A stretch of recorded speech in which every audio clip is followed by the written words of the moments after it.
Hi friend, good morning. এখন বাজে কিন্তু ভোর 4টা। তখন কিন্তু সময়টা ছিল শীতকাল, আর শীতকাল মানে ঘুরু ঘুরু মন। তাই আমরা ফ্যামিলির সবাই মিলে ঘুরতে বেরিয়ে গেছি। আর ট্রেনের জন্য ওয়েট করতে করতে ট্রেনও চলে এসেছে। আর ট্রেনে উঠে আমি সবাইকে দেখাচ্ছি যে দেখো সবাই কীরকম কী ড্রেস পরেছে। শীতে যেমন একটু জোকারের মতো লাগছে সবাইকে। আর ভিডিওটা এখন গরমে দেখবে তো আরও যেন জোকার লাগবে। আর ট্রেনের জার্নিটা খুবই ভালো ছিল, বাচ্চাগুলোর সাথে খুব ভালো কেটেছে। আর আমরা কিন্তু ট্রেনে অনেকটা জার্নি পের করে চলে এসেছি একটা শান্তির জায়গায়। কোথায় এসেছি বলো তো? আমরা এসেছি সমুদ্রে, মানে আমরা চলে এসেছি দীঘায়। আর রাত্রে সমুদ্রটা যেন আরও সুন্দর লাগছে দেখতে, খুবই সুন্দর লাগছে। মানে আমি তো অতটা ভালো ভিডিও ক্লিপ নিতে পারি না, ভিডিও বানাতে পারি না। তো কি হয়েছে, তা বলে কি ভিডিও বানাবো না? তাই আমি যেমন পারি তেমনই ভিডিও বানিয়ে নিয়েছি, আর তোমাদের সাথে সেটাই শেয়ার করছি, এটাই বলছি। আর আমাকে তো বলছে চল রুমে চল। আমি কিন্তু সমুদ্রে ছেড়ে যেতেই চাইছিলাম না, মানে এত ভালো লাগছিল রাত্রেবেলায় সমুদ্রে। মানে ট্রেন থেকে এসে হোটেলে ঢুকেই আমি সোজা চলে এসেছিলাম সমুদ্রে। আবারও কিন্তু তারপরের দিনে ঘুম থেকে উঠেই সকালবেলা ব্রেকফাস্ট করেই চলে গেছিলাম সমুদ্রে। আর দেখতে পাচ্ছ, দেখে এসে দেখি অবাক আমি, মানে এত ভিড় ছিল। তখন ছিল 1 জানুয়ারি, 31।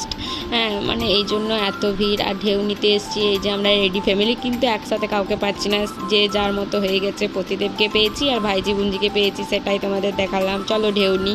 তারপর কিন্তু আবারও সন্ধ্যেবেলায় রেডি হয়ে আমরা চলে এসেছি এখন কোথায়, এই যে জগন্নাথ দেবের মন্দিরে। এখন কিন্তু দীঘাতেও জগন্নাথ দেবের মন্দির হয়েছে, খুব সুন্দর লাগছে। লাইটিংয়ের কাজগুলো আরও সুন্দর লাগছে। ভিতরেও গিয়েছিলাম লাইন দিয়ে, কিন্তু ভিতরে ফোন অ্যালাউ নেই, তাই তোমাদের দেখাতে পারিনি। আর সবাই কতটা এনজয় করছি দেখো।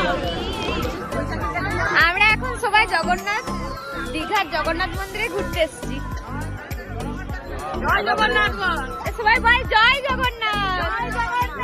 দেখতে পাচ্ছ সবাই কতটা খুশি, মানে ঘুরতে এলেই একটা আলাদাই শান্তি আর আলাদাই খুশি কাজ করে সবার মধ্যে। আর আমিও তখন একটু ভিডিও করছিলাম, ভিডিও করে দেখাচ্ছিলাম জগন্নাথ দেবের মন্দিরটা। কেমন করে কি ভিডিও করব আগেই বললাম, খুব একটা জানি না, যেটুকু পেরেছি সেটুকুই তোমাদেরকে দেখাচ্ছি। কিছু ভুল হলে ক্ষমা করে দিও।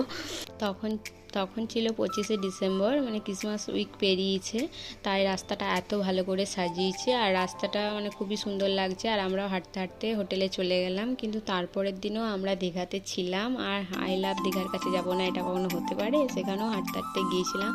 আবারও কিন্তু রেডি হয়ে একটু ফটো তুলতে, একটু সমুদ্রে এসেছি, ফটো তুলবো না, ভিডিও করবো না, এটা তো হতেই পারে না। আর আমার ভিডিওটা কেমন হয়েছে জানিও, এতটা ভালো হয়নি তাও কিন্তু জানিও। আর আমি ভিডিওটা এখানেই শেষ করছি। সবাই ভালো থেকো, সুস্থ থেকো, দেখা হচ্ছে অন্য কোনো ভিডিওতে।